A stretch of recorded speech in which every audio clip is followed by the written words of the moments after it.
que a infinita misericórdia de Jesus esteja com todos nós nessa tarde. E desde agora, convido a todos a se concentrarem, a elevarmos o pensamento a Deus e a Jesus, que está aqui conosco. Mestre Divino Amado, te agradecemos por essa tarde maravilhosa, antecedendo a Páscoa, para que esse momento de passagem possamos nós nos melhorarmos espiritualmente cada vez mais, de seres em evolução, para que essa passagem aqui na Terra se transforme em bem-aventuranças aonde nós estivermos. Muito obrigado por tudo, Jesus, e que assim seja. E hoje vamos falar de um tema diferente. Um rei incomum. Quem é esse rei? Todo mundo já sabe. É Jesus. Mas amanhã é um dia muito importante para os católicos, que é o Sexta-feira Santa, dia que eles não comem carne. Nós, espíritas, respeitamos tranquilamente essa religiosidade deles, que foram ensinados pelos seus pais, pelos seus avós, a não comerem carne e outras atividades mais. Mas, para nós, o que mais importa é o que sai da boca nossa do que entra dentro dela. Então é muito mais importante você se preocupar com tuas palavras, com os teus pensamentos, com teu equilíbrio emocional, com tua conduta diária, do que você comer um pedaço de carne ou não comer. Isso não faz diferença alguma. Quando nós chegarmos na espiritualidade, a espiritualidade não vai se perguntar a nós como nós os fazíamos, como nós nos organizávamos, e sim o que tu trazes contigo, o que tu fizeste da doutrina que eu te ofereci, não com a preocupação do alimento ou não. E a Páscoa que está chegando, muitos também não entendem o que significa com ovos de chocolate, enfim. Na verdade, a única coisa que era o povo hebreu, que era escravo, que foi libertado por Moisés, abrindo o mar, transportando o povo que sofria a transpor o rio. Somente isso. Fugiram do Egito, da escravidão, que chamava-se passagem. Páscoa significa passagem. É só isso. Nós que conseguimos transformar essa data em algo grande, material, que não tem nada a ver com a parte do cristianismo. Enfim, mas nós hoje vamos falar do rei incomum. E eu trago uma mensagem do Momento Espírita, não é? Do 25/13/2024, que diz bem assim: os reis nascem em palácios cercados de todo conforto, entre rendas, bordados, tecidos, um berço preparado com antecedência. Jesus nasceu num estábulo que foi-lhe emprestado, cercado por animais que ali o abrigavam. O carinho de sua mãe o envolveu em panos que levara consigo em sua viagem. Os reis dispõem de criados que o servem a qualquer hora. Ele afirmou que não viera para ser servido, mas para servir. Os reis têm quem lhes prepare as refeições e os sirvam em pratos de fina procedência e porcelana. Ele preparou fogo na praia, assou peixes e distribuiu porções ali mesmo aos seus seguidores. Os reis têm servos que o auxiliam para vestir e escolher as suas roupas. Ele cingiu uma toalha em torno dos rins, lavou os pés que o elegera para continuadores da sua obra. Os reis preparam grandes mausoléus para lhes receber os restos mortais. Ele precisou da compaixão de um amigo que lhe cedeu uma tumba que jamais foi usada, para acolher o corpo sem vida. Os reis são conhecidos por largos domínios e propriedade. Ele não afirmou ter sequer uma pedra para recostar a sua cabeça. Os reis e suas viagens são anunciados por batedores que lhe abrem o caminho, enquanto seguranças garantem que ninguém invada o perímetro onde eles passam a transitar. Ele, ao contrário, serviu um dos homens rudes, vestido de pele de animal, com uma cabeleira que chamava atenção, uma voz que soava alta. E ele dizia: eu sou a voz que clama no deserto, aplainai os caminhos do Senhor. Quando chegou e viveu cercado pelo povo necessitado de toda ordem, de corpo e espírito, jamais pediu que alguém fosse afastado da sua presença ou impediu de se aproximar. Em uma oportunidade que os que o amavam tentaram deter as crianças ir ao seu encontro, pois desejavam que repousassem um pouco, ele os advertiu, dizendo: deixai vir a mim as criancinhas, e não as impeçais. Os reis viajam com carros luxuosos, com ar-condicionado, velocidades incríveis. Ele realizava viagens a pé, em estradas poeirentas e um calor dos dias ao sabor dos ventos. Uma vez somente montou num jumento. Foi tão inusitada a sua entrada na cidade que o povo acorreu dispondo à sua passagem ramos de oliveira, uma palmeira e os próprios mantos das suas roupas. O povo decidiram honrá-lo dispondo de tapetes do seu afeto, materializando o que tinha em mãos. Os reis têm secretários que ajustam a sua agenda, verificando as disposições do tempo que aquele pode ter em compromisso. Ele estava à disposição a qualquer hora, tanto que por vezes não tinha tempo para refeição e muito menos repouso. Os reis são anunciados pelos pronunciamentos de antecedência, a fim de que todos o preparem para ouvir. Ele, Jesus, subia num monte para se posicionar num barco, próximo às margens de um lago, que se punha a falar para quem o desejasse ouvir. Os reis decretam leis conforme a sociedade e seus próprios caprichos. Ele ofereceu a lei de amor, dizendo-se intérprete da vontade de Deus. Os reis se permitem a burlar as leis quando lhe convém. Ele foi sempre igual, cumpridor da lei dos homens, mesmo que o pudessem parecer injustas. Ele é um rei incomum. Sigmund. Se ele é rei incomum, quando ele teve seu nascimento, Deus, o seu infinita misericórdia, para demonstrar que o rei solar havia descido à terra, pediu para que espíritos superiores, no seu crescimento espiritual, se dessem as mãos, todos eles, e fizeram aquela grande estrela, que todo mundo sabe da história, transcorrendo os céus. Eram espíritos superiores que cantavam hosana nas alturas, dizendo: o rei solar está entre nós. Bem-vindo, Mestre Jesus.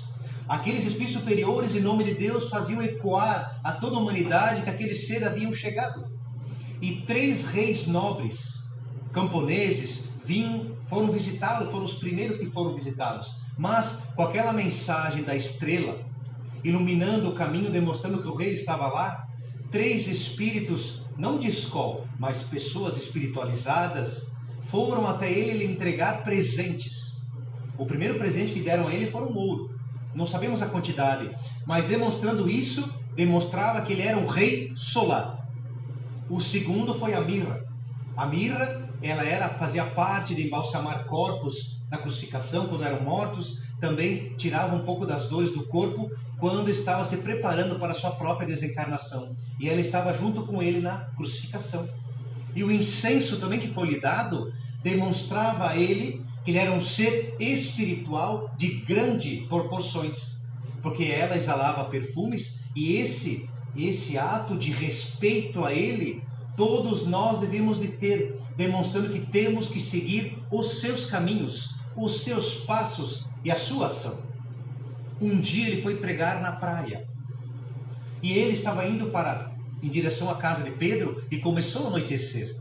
Mas aquele povo todo, mais ou menos, dizem que tinha 1.500 criaturas que o seguiam, e a noite se postou, e ele não sabia o que fazer com eles, pois era muita gente. Pediu a seus colaboradores quanto pães e peixes eles tinham. Diz a história que eram 3 os pedaços de pães, e foi colocado dentro dos cestos. E ele, espiritualmente, com a sua superioridade moral, foi trabalhando com os peixes, fez fogo, assou-os para todo aquele povo que o seguia, e sobrou ainda. Ele dava o pão, dava o ensinamento espiritual e dava cura aos corpos daquelas criaturas. E assim mesmo o crucificaram no outro sábado da sua aparição às portas de Jerusalém. O povo era tão ignorante que foi exaltado naquele dia. Ele era o Messias, veio curar a todos, libertar da ignorância, ia trazer seu exército para libertar a todos, mas seu exército veio espiritual. Os seus comandantes estavam em prontidão para aguardar qualquer ordem que lhe quisessem para libertá-lo da cruz ou fazer a prisão daqueles seres espirituais em especial. Pois a gente não percebe, mas enquanto ele estava sendo crucificado, maltratado e surrado, a turba de espíritos negativos centuplicou. Porque todos queriam a morte dele. Espíritos de várias regiões umbralinas queriam que Jesus fosse crucificado, maltratado, surrado e morto. E a gleba do mal crescia, a ordem crescia, a ordem do mal crescia. Mas ele olhou para todos de braços abertos e disse: Pai, perdoa, porque eles não sabem o que fazem. Milhões de espíritos obsessores queriam a sua morte do corpo, mas não sabiam eles que ele estaria vivo em espírito para sempre conosco até hoje, nos libertando da nossa ignorância, nos libertando da nossa maldade que temos dentro de nós. Nós temos que nos preocupar menos com as aparências externas, com atos externos, com aquilo que o outro está fazendo, com aquilo que o vizinho está fazendo, com o filho da vizinha está fazendo, o que os outros estão pensando, o que vão fazer. Como quem se lembra daquela história que a mulher disse a Chico: Chico, vede a janela, quer dizer, a casa daquela vizinha, olha como ela está empoeirada e suja. Olha, ele olhou, é verdade, aquela casa está tão suja, né? E os seus vidros da sua casa estão limpos por fora? E ela não se deu por conta que não era a casa da vizinha que era suja. Ela quis dizer que ela era imunda, pois ela seguia uma outra parte religiosa que ela não gostava. Ela se preocupava tanto com os vizinhos que não olhava a sua casa, que era tão suja, tão imunda também, pelos desequilíbrios que ela fazia no seu lar. Quando nós julgamos os irmãos de outras religiões, nós gostamos às vezes de falar dos outros que fazem coisas erradas e não olhamos para nós e para a nossa religião rotulada. Mas nós somos todos cristãos. Nós temos que nos amar a todos. Amar o evangélico, o católico, o caminhante. Temos que respeitar a sua escolha, a sua opinião. Se nós queremos partilhar disso, que é uma tradição nossa, não há problema algum. Mas a espiritualidade te convida à reflexão para ver o que está pensando na tua cabecinha. Quais são os seus atos? Quais são a sua disposição de ajudar os outros na Páscoa, no amanhã? Buscar casas que não vão ter o pão amanhã, sequer vão ter algo para comer, e você divide algo com eles. Que isso é muito mais bonito, muito mais lindo e correto do que preocupações com o que vamos nos alimentar. Imaginemos nós, que mais de 1,5 milhão de criaturas morreram em nome de Jesus, em tochas, em prisões, devoradas por feras, e eles não comiam nada, tinham que comer os ratos das prisões. Isso era preocupante para eles ou não? Eles estavam exaltados com uma fé transcendental em nome de Jesus, que não se preocupavam com o seu corpo. Ao contrário, quando entravam numa prisão que estava em desequilíbrio, combinavam com seus companheiros a limpeza do lugar, a higienização, o lugar para fazer as suas atividades, as suas coisas. Era tudo muito bem organizado. Quem estava mais fraco na prisão era dado mais repasto para eles. Até os próprios presos daquele período ficavam preocupados com os doentes para se entreajudarem-se. Muitos ficavam sem comer dias para alimentar as crianças que estavam juntos, aos idosos, aos jovens, para alimentar o seu corpo na hora, momento do sacrifício, do testemunho, das feras virem ao seu encontro e serem devoradas.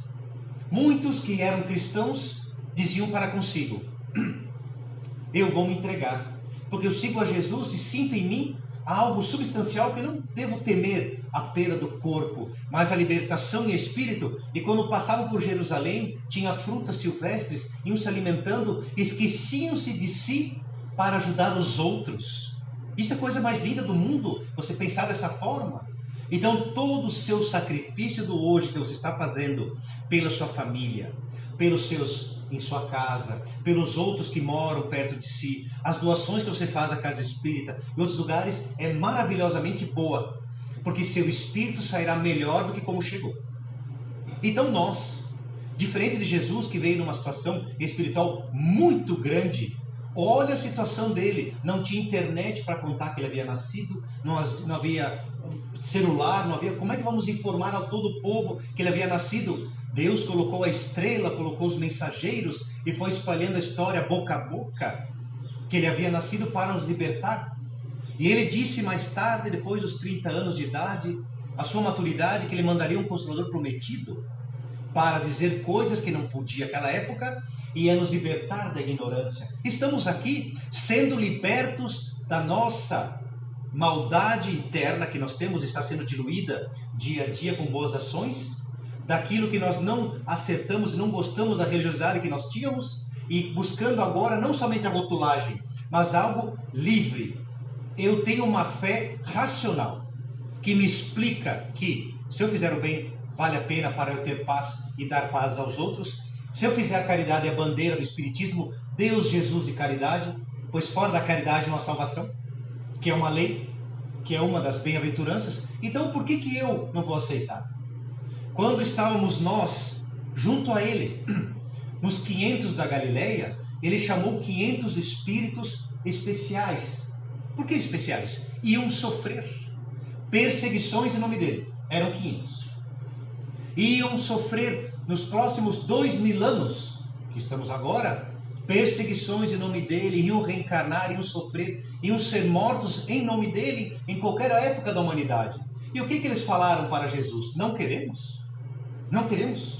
Não queremos ter livre, não queremos ter essa obrigação. Não, todos aceitaram. Então todo vulto espiritual que você enxerga desde o ano 33 para cá, católico, filósofo, artista, espiritual, qualquer americano, qualquer vulto da humanidade, Bezerra de Menezes, Chico Xavier, Divaldo Franco, seres estrelas, esses são os vultos que o Cristo convidou, sendo os 500 da Galileia.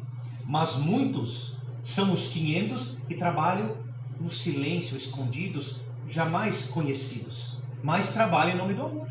A moça que tem uma creche voluntária que doa alimentos, a outra moça que faz a caridade há anos, auxiliando no silêncio do seu bairro, em vários lugares do mundo, do Brasil, dentro da Rocinha, no Rio de Janeiro, fora dela, em São Paulo. Esses seres espirituais vieram para nos dar, mais uma vez, o exemplo de paz e esperança. Outro exemplo maravilhoso para nós é nossa grande irmã, a Joana de Ângeles, que reencarnou várias épocas até chegar aqui conosco. Ela é mediadora, o espírito que protege Divaldo e outros mais, em especial mais a Divaldo, falou que vai reencarnar depois que Divaldo desencarnar. Nós queremos que ele dure para sempre. Se nós pudéssemos, né, nós espíritos gostaríamos. Mas ele vai terminar a sua missão no corpo, como nós vamos terminar a nossa também. E ela já disse a ele que 100 espíritos de grande escola, a escola postulada toda de Jesus e outros espíritos mais, são 100 com ela, vão reencarnar daqui ao futuro para auxiliar o velho mundo que está se perdendo em desequilíbrio, com guerras que estavam abafadas, haviam terminado, estão novamente eclodindo entre regiões, entre tribos, né, entre elas, entre tribos do frio, do calor. E ela diz que vai reencarnar depois que Divaldo finalizar a sua missão para nos ajudar. E ela vai ser a única que vai nascer no Brasil. Então todo mundo quer ser mãe e pai de Joana de Ângeles, para que ela dê o exemplo de paz e amor. Nós já temos nossas Joana de Ângeles no lar, em casa, nossas criancinhas. Temos nossos seres espirituais para ajudar. Então você, papai e mamãe, hoje, tem a obrigação de explicar às suas crianças em casa o que é o verdadeiro significado da Páscoa. Claro que um chocolate não vai fazer mal a ninguém, mas você entregando a sua criança, a seu filho, a seu neto, a seu sobrinho, explique-o, se puder, o que é a Páscoa, o que é o nascimento de Jesus, o que é ser cristão. Não está fora da moda, ou está? Temos medo do quê? Da represália da rua, da professora da escola, da professora da catequese? Estamos no lugar certo, na hora certa? Estamos servindo a Deus ou a mamão? Estamos seres espiritualizados ou não? Então chegou a hora de mudar, não é? Chegou a hora de eu colocar em prática o que eu tanto busco aqui na casa, que os livros me ensinam, que me colocam em prática. Ou eu estou abafando algo que vai me fazer muita diferença no futuro. Então eu estou fazendo alguma coisa errada. Então se eu tenho opção de religiosa de escolher para mim, para minha família, faça. Não espere amadurecerem, pois poderão seguir outros caminhos de dor ou sofrimento, ou alegrias, ou vai sentir na pele a indiferença. Mas dizem muitos para nós, a escola não aceita seres de outra religião. Hoje mudou muito. Hoje as pessoas são mais espiritualizadas. Todo mundo conhece o lado espiritual de cada um, ao respeito das suas escolhas. Não há problema algum você dizer-se o que você é. Primeiro, seguidor de Jesus. Depois você escolhe a sua rotulagem. Mas para ser seguidor de Jesus, você tem que colocar em prática os seus evangelhos, a sua participação na vida, a sua ação. Já pensou se Maria Madalena tivesse vergonha do que ela era? Ela devia ter feito igual Judas, suicidado, mas não. Ela era impura, como vários de nós somos impuros. E ela sentiu vergonha? Não. Ela mudou. Ela seguiu o rei. Ela seguiu os seus passos. Por 3 anos, se silenciou as suas próprios desequilíbrios que ela tinha. E quem nessa sala não os tem? Quem nessa sala não precisa mudar como ela mudou, deixando a podridão para fora e vencendo, sendo limpo por dentro? Ela demorou muitos anos e não teve medo do que os outros pensavam, do que diriam a ela, do que ela seria afastada dos outros, sozinha, numa solidão. Ela não estava em solidão. Ela tinha Jesus junto consigo. Então, se você se acha sozinho, eu sou casado, tenho filhos, mas eu me sinto tão só. Você não está só. Você tem Jesus que está sempre com você. Depende de ti fazer aquela senha da internet, que é o Wi-Fi que nós falamos, que é uma prece tão simples. Não precisa repertórios, explicar, repetir várias vezes. Fale com Deus como você fala com uma criança. Fala com Deus como você fala quando você vai escovar os dentes, você não tem aquele período de escovar os dentes. Fale com Deus. Agradeça a Ele os dentes saudáveis que você tem, o corpo saudável que você tem. Na hora do banho, aquela água quentinha que nós temos o merecimento de ter, que muitos brasileiros não têm, outros seres do mundo não têm um banho quente diário. A troca de roupas, a higienização do corpo e a higienização do espírito que eu preciso fazer a partir de hoje. Converse com o Senhor da vida. Muito obrigado pela oportunidade de me fazer diferente todos os dias. Mas se a doença me pega, me toma conta, obrigado por tê-la, porque ela está me fazendo limpar o homem velho para um futuro homem novo. Mas a doença não veio para ficar, porque um dia ela vai terminar. Ou termina junto com o corpo, ou ela vai se terminar antes dele, porque é somente um ensinamento para você.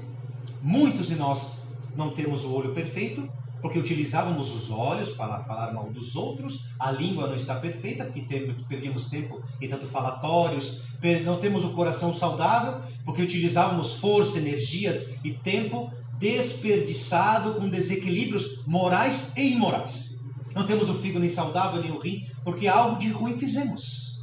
Porque o corpo é perfeito, nasceu 100%. Nós que o fizemos perder no caminho da vida. Então não vamos fazer o que o nosso espírito se perca, porque ele está no momento certo, na hora certa, no ano certo, para a mudança. Mas veja que os outros não mudam. Os outros não querem. Os outros dizem que não. Continuarão ser daquela religião X. Continuarão ser... Não há problema. Nós temos que respeitar a opinião de todos. Mas eu tenho que mudar. Eu tenho que ser melhor. Se eu tenho a disposição de ser humano de cair, mas eu tenho a condição de me levantar. O exemplo de Maria Madalena, para mim, ficará ligado comigo para o resto da eternidade. Que ela se ajoelhou perante Jesus nos seus desequilíbrios. Mas ele inspirou ela dizendo: Maria, ame. Vá em paz e não peques mais. E Jesus perdoou-a. Então, se ela era todo podridão, foi perdoada, por que nós não podemos ser? Nós podemos termos condições de nos melhorarmos. Quantas e quantas vezes nas últimas 20 encarnações que nós já tivemos, nós não entendemos o chamado de Jesus. E agora é o momento de estar na transformação moral. Na próxima encarnação vai ser um pouco mais difícil, porque nós temos hoje as chances de nos libertar de tudo isso. De estarmos em paz conosco mesmo. É bom, eu fiz o melhor que eu pude, mas fiz com uma paz em consciência, de libertação. E para finalizarmos hoje, quero contar uma história que se chama Fidelidade a Jesus. Eram crianças, 40, de 9 a 14 anos. E elas estavam presas após o desencarne de Jesus, uns períodos de meses.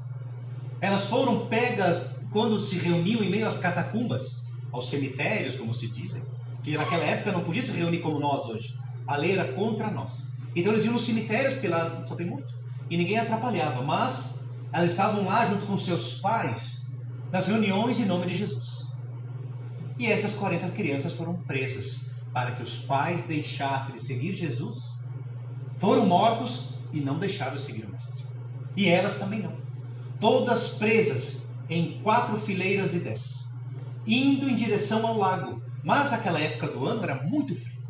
Como no deserto ao dia é muito quente, mais de 40 graus, à noite ao contrário, é muito gélida, fria. E eles, em silêncio, foram mandados, entrem no lago. Nenhum deles reclamou. Dizendo, não, eu quero... E o soldado disse, se um de vós quer desistir de Jesus, atravesse o lago, do outro lado tem um templo de Júpiter, não é? Júpiter romano, aquela coisa. Vá, acenda uma fogueira, entregue um animal morto, a sua oferenda está paga e você segue a sua vida. O silêncio foi como esse. Ninguém deixou de entrar no lago. E as 40 crianças entraram no lago. E mais uma vez, quando elas estavam com o pescoço para baixo d'água, o soldado grita, quem renega Jesus é salvo hoje. Estamos aqui. Venham até mim, ao meu cavalo, e serão livres. Daremos algo a vocês, casas, dinheiro, o que quiserem. Reneguem Jesus. E o silêncio foi igual de agora. Mas, após a morte de grande quantidade de criaturas, uma delas estava viva, das 40. E a mãe do outro lado do lago, e os pais de alguns que sobraram, todos olhavam aquelas crianças mortas por cima da água, afogadas, não é? Isso, uma delas estava viva. E a mãe foi ao encontro dela. E o soldado tocou o ombro da mãe e disse, mulher, salva teu filho. É o momento dele. Diga a ele para atravessar o rio, fazer a oferenda a Júpiter romano. E lá vai se libertar. Vamos, diga a teu filho. A mulher com uma honra, uma integridade plena e saudável, em nome de Jesus, numa paz. Se ele não quis deixar de seguir Jesus, quem sou eu para dizer a ele o que tem que fazer? Deixe em paz. E o rapaz desencarnou em seguida. Então a verdadeira fidelidade a Jesus é nós silenciarmos quando sofremos, quando formos apedrejados, julgados, apontados, mal falados, julgados. Silenciamos. Deixe Jesus. Nunca. Chico Xavier disse que nunca deixaria Jesus. Se o Espiritismo não seguisse Jesus, ele deixaria do Espiritismo. Mas nunca o Espiritismo deixou de Jesus, porque ele faz parte disso sempre. Mas para vermos que o Espiritismo veio nos transformar. Como aquelas crianças foram mortas em transformação. E hoje elas, aonde estão? Trabalhando com o Mestre na Terra e em vários lugares do planeta Terra para nos ajudar. Vamos ser como elas também. Vamos serem nós fiéis a Jesus. E para nós encerrarmos, convido os irmãos médios para nos colocarmos, recebemos o passe, a energia salutar dos amigos espirituais. Agradeço a todos. Deus abençoe vocês na verdadeira Páscoa. Que vocês tenham o seu espírito livre e em paz consigo mesmo, sem preocupações com aparências, e sim o seu espírito livre em nome do amor. Mestre Jesus, muito obrigado pela tarde maravilhosa, pela transformação moral, pelo equilíbrio, pela fé. Muito obrigado, Senhor, que possamos, como diz Jesus às crianças, buscar-te a Ti cada vez mais e poder aprender com Teu ensinamento, amando a Deus acima de todas as coisas e ao próximo como a si mesmo, com muita fé, muito amor e muita alegria. Finalizamos mais uma tarde de muito amor. Muito obrigado por tudo, Senhor, e que assim seja.